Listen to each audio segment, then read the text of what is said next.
So now we are going for center of mass of a semicircular disc. Okay, let's write down. तो ये हमारी disc है, हमें इसका सेंटर ऑफ मास निकालना। तो अब कैसे करें? हम क्या करते हैं, डिस्क जो होती है वो बहुत सारी रिंग्स से बनती है। सेमी सर्कुलर रिंग लिया था या सेमी सर्कुलर वायर, जो भी बोलना चाहें। तो एक डिस्क है, भरी हुई डिस्क है, वो एक्चुअली बहुत सारी सेमी सर्कुलर रिंग्स से बनी होती है।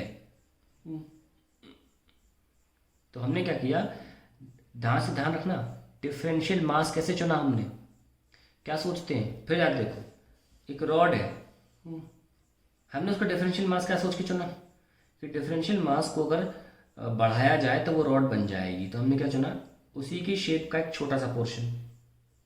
फिर हमने एक सेमी सर्कुलर वायर लिया, हमने क्या चुना, हमने एक एंगुलर थिकनेस ली, क्योंकि एंगुलर थिकनेस लेंगे तो जब एंगल को हम इंटीग्रेट करेंगे तो पूरा वायर बन जाएगा सेमी सर्कुलर। अब क्या है कि अगर हम डिस्क ले रहे हैं, एक भरी हुई डिस्क, तो कुछ ऐसे रैंडम नहीं ले सकते, क्योंकि इससे तो मैं हाथी बना दूंगा, घोड़ा बना दूंगा, इससे कुछ भी ले लूंगा मैं। मुझे ऐसा डिफरेंशियल मास लेना होता है जिसका शेप अगर इंटीग्रेट किया जाए तो मेन बॉडी बना दे। यस और नो? तो मैं क्या कर रहा हूँ, मैंने जब डिस्क ली तो उसका शेप कौन बना सकता है? बहुत सारी सेमी सर्कुलर रिंग्स। तो my differential element chosen is a ring. तो आप जो हैबिट में आ जाएंगे ना सेंटर ऑफ मास निकालने में, तो आप चुटकियों में सोच लेंगे कि हमारा डिफरेंशियल मास क्या होना चाहिए। मैं सारे तो निकाल के दे ही रहा हूँ आपको इन्हें बस रिवाइज करते रहना है, ठीक है? फिर आपका एक कंसेप्ट बिल्ड हो जाएगा अपने आप कुछ टाइम के बाद। अब हमारे पास एक सेमी सर्कुलर रिंग हमने ले ली है, ओके, और हमने आर्बिट्री सपोज ऐसी रिंग ली जिसका रेडियस y है और जिसकी थिकनेस है dy। तो क्या लिखा? Step number 1, choose a semi circular differential ring of mass dm, of radius y, of thickness dy। ठीक है? तो अब स्टेप नंबर 2, सबसे पहले क्या करेंगे, हम इस रिंग का कोऑर्डिनेट लिखेंगे। क्या लिखेंगे इस रिंग का? कोऑर्डिनेट। बहुत ध्यान सुनना, यहां पे आपको शुरू से सेंटर ऑफ मास चल रहा है वो इस पॉइंट पे आके समझ में आएगा। तो अब बताइए, ये डिफरेंशियल है, ये डिफरेंशियल रिंग है ना? हमने क्या किया था, हमने एक डिफरेंशियल पार्ट लिया था, इसकी दूरी थीटा फॉर्म में ली गई थी। यस और नो? थीटा फॉर्म में कोऑर्डिनेट लिखे थे हमने, r cos theta, r sine theta. किसके लिखे थे कोऑर्डिनेट्स? एक डिफरेंशियल मास के कोऑर्डिनेट्स लिखे थे। पूरे डिफरेंशियल मास किसी एक जगह पर था, जैसे कि ये डिफरेंशियल मास था, ये x की दूरी पर था, ये डिफरेंशियल मास था, ये थीटा एंगल पर था, तो हमने r cos theta r sine theta करके इसके कोऑर्डिनेट्स लिख डाले। पर अभी प्रॉब्लम सामने आ रही है, यार ये कैसा? यहाँ पे डिफरेंशियल मास एक केंद्र बिंदु बहुत छोटा सा पार्टिकल था, यहाँ पे डिफरेंशियल मास भी एक छोटा सा पार्टिकल था, एक जगह पर फिक्स था। लेकिन ये कैसा डिफरेंशियल है यार? ये तो हर जगह एग्जिस्ट कर रहा है। किसके कोऑर्डिनेट लिखोगे?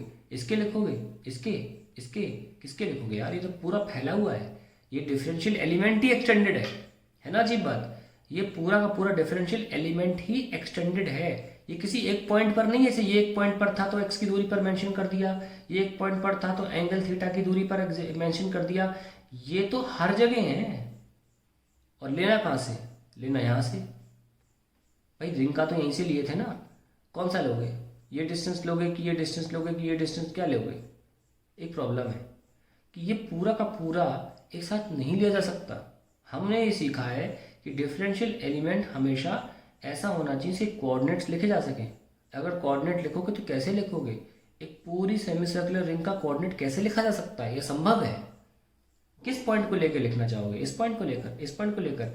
इतनी बड़ी चीज का एक कोऑर्डिनेट कैसे हो सकता है? मैं बार बार आपको वहां ले जाना चाह रहा हूँ कि आपके अंदर एक ख्याल आ जाए मैं क्या बोलना चाह रहा हूँ। एक पूरी सेमी सर्कुलर रिंग का एक सिंगल कोऑर्डिनेट कैसे लिखा जा सकता है? लिखा जा सकता है, पता है कैसे? ये पूरी सेमी सर्कुलर रिंग की जगह एक अकेला एक पॉइंट होगा जो इस तमाम सारी रिंग का सब्स्टिट्यूट रोल प्ले करेगा, और इसी को तो बोलते हैं सेंटर ऑफ मास। यहाँ पे सेंटर ऑफ मास हमारे काम आ गया। इस पूरी रिंग को, ये जो एलिमेंटल रिंग है ना, जिसका हम एक एक्सटेंडेड चीज़ का कोऑर्डिनेट नहीं लिख सकते, तो हमें तो इसके पॉइंट में लिखना है।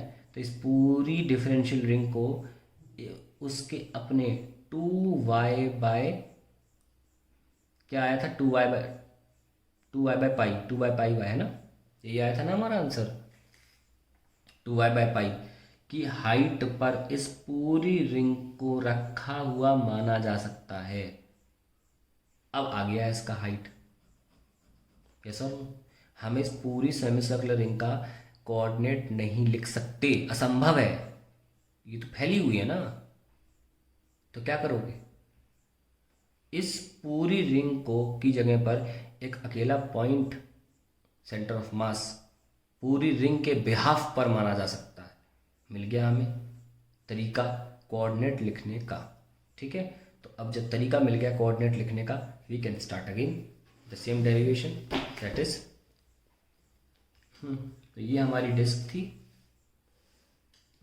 हमने एक रिंग अज्यूम करी। तो हमने पहला स्टेप तो कर दिया था, taking a differential mass which was in it self a differential ring. पर डिफरेंशियल रिंग क्योंकि फैली हुई है, उसका कोऑर्डिनेट नहीं लिखा जा सकता था इस पॉइंट के हिसाब से, है कि नहीं? तो क्या किया गया कि इस पूरी रिंग की जगह एक पॉइंट है जो इस पूरी रिंग का रोल प्ले कर सकता है, उसे बोलते हैं इस रिंग का, डिफरेंशियल रिंग का सेंटर ऑफ मास, ठीक है? और वो कहाँ आता है रिंग का? हमने अभी निकाल के दिया 2y बाय पाई। अगर ये डिस्टेंस, इसका रेडियस y है, तो कैसे लिखेंगे? क्योंकि अगर आप चाहो तो x कोऑर्डिनेट लिखोगे तो हमको पता है x centre of mass 1/m x dash dm। मैं x डैश को लिख रहा हूँ क्योंकि x डैश जो होगा वो सेंटर ऑफ मास होगा जो हमने रिंग का पहले निकाल के दिखाया था। तो सेमी सर्कुलर रिंग का सेंटर ऑफ मास कहाँ था? 0, है ना? x कोऑर्डिनेट तो 0 आया था ना, देख लो, ये देखो x कोऑर्डिनेट तो 0 आया था सेमी सर्कुलर रिंग का। तो अगर हम y रेडियस की रिंग चूज करते हैं तो उसका सेंटर ऑफ मास के x कोऑर्डिनेट का 0 आएगा, तो ये तो अभी भी 0 ही आ रहा है, ठीक है?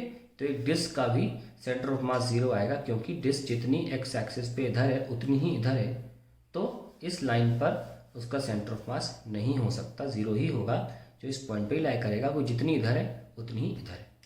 y सेंटर ऑफ मास कैसे लिखेंगे? 1/m y डैश dm, ठीक है? और ये y डैश क्या है? ये coordinate of the entire ring है, और एंटायर का कोऑर्डिनेट नहीं लिखा जा सकता था, पर उसका अपना सेंटर ऑफ मास जो पूरी रिंग का रोल प्ले कर रहा है, वो ही उस पूरी रिंग का कोऑर्डिनेट माना जाता है, 2y by pi into dm। अब ये क्लियर हो गया होगा, ठीक है? और अब हमें dm लिखना पड़ेगा। कैसे लिख सकते हैं भाई? पूरी रिंग है, सॉरी डिस्क है ना, तो पाई r स्क्वायर बाय 2, इसका मास m ले लीजिए, तो dm ले रहे हैं ना, तो 1 का मास कितना होगा? m upon pi r square by 2। अब हमें लिखना पड़ेगा कि इस जो हमने डिफरेंशियल एलिमेंट लिया, इसका एरिया कैसे लिखा जाए। इसको बाहर निकाल के इसको फैला दो इसको। तो इसकी लेंथ कितनी हो जाएगी भाई? इसकी लेंथ हो जाएगी पाई y, क्योंकि इसका रेडियस कितना है? y, तो इसका सेमी सर्कुलर लेंथ कितनी होगी? पाई y। अगर सर्कल होता तो क्या होता? 2 पाई y। सेमी सर्कल का क्या होता? पाई y। और इसकी ब्रेथ कितनी है? हमने बोला था ना dy लेना है, डिस्टेंस, सॉरी इसकी थिकनेस dy लेनी है, ये वाली थिकनेस कितनी लेनी है? dy। तो अब हम एरिया लिख सकते हैं, एरिया ऑफ स्ट्रिप कितना हुआ? पाई y इंटू dy, ठीक है? यहाँ हम रख सकते हैं कि pi y into d y का मास होगा 2m upon pi r square into pi y d y. Pi से pi cancel, so we get 2my upon r square d y. This is the value for dm. Put it here. 2y by pi और dm हो जाएगा 2m by r square y d y. m से m cancel, बाहर क्या निकल के आ रहा है 4, 2 2 ज़ा 4 1 pi r square y square d y. 0 से r तक है ना. ये लीजिए, तो क्या सॉल्व हो के आया 4 upon pi r square y cube by 3 0 से r. ओके, अब पुट करिए जल्दी से values. I want to change the page, तो मैं छोटा सा ही सॉल्व कर लेता हूँ, आप नोट्स में लिख लीजिएगा. कैसे करेंगे 4 upon pi r square r cube by 3. क्या आंसर आया 4r बाई 3 पाई. This is the y coordinate of the disc. तो ओवरऑल हमारा जो सिस्टम का सेंटर ऑफ मास क्या आएगा भाई, जिसके लिए 0, 4r by 3 pi. That is the answer.